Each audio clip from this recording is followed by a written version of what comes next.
তুমি জানো না তোমার মৌত কখন, পৃথিবীর কেউ জানে না তার মৌত কখন। সুতরাং তোমার মৌতটা যেন এমন না হয় মৌতের পরে এমন রেকর্ড তোমার দুনিয়াতে থাকবে যে রেকর্ডের কারণে তুমি কবরে শুয়ে শুয়ে গুনাহ পাবা, এমন রেকর্ড যেন তোমাদের না থাকে। যুবক, আজকে তোমাদেরকে বলি, তুমি যদি মুসলমানের সন্তান হয়ে থাকো তাহলে আজকে তোমাকে এই চিন্তা করতে হবে, এমন কাজ আমি করব না যেই কাজের জন্য আমাকে মৃত্যু পরবর্তী জীবনে আমাকে গুনাহ পেতেই থাকবো, এই কাজ আমি করব না। এটা মুসলমান, এটা হলো মুহাম্মদ সাল্লাল্লাহু আলাইহি সাল্লামের কলিজার টুকরা উম্মত।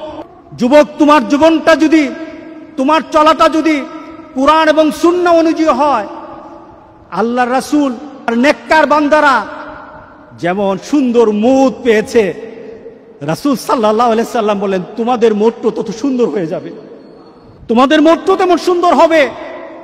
রাসূল সাল্লাল্লাহু আলাইহি সাল্লাম বলতেছেন তুমি দুনিয়াতে যেভাবে চলবা মৌতটাও তেমন হবে।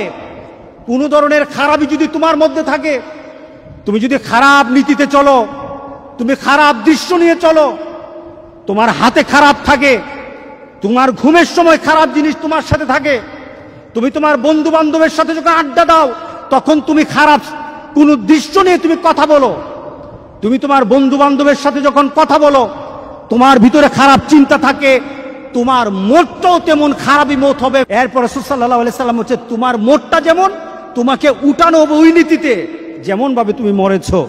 শুধু তাই নয়, কামা তুবাসুন তুহশারুন, যেমন ভাবে তোমাকে উঠানো হবে তেমন ভাবে তোমার হাসর হবে। সুতরাং দুনিয়া যেমন হাসর তেমন, দুনিয়া যেমন মৌত তেমন, দুনিয়া যেমন কবর তেমন।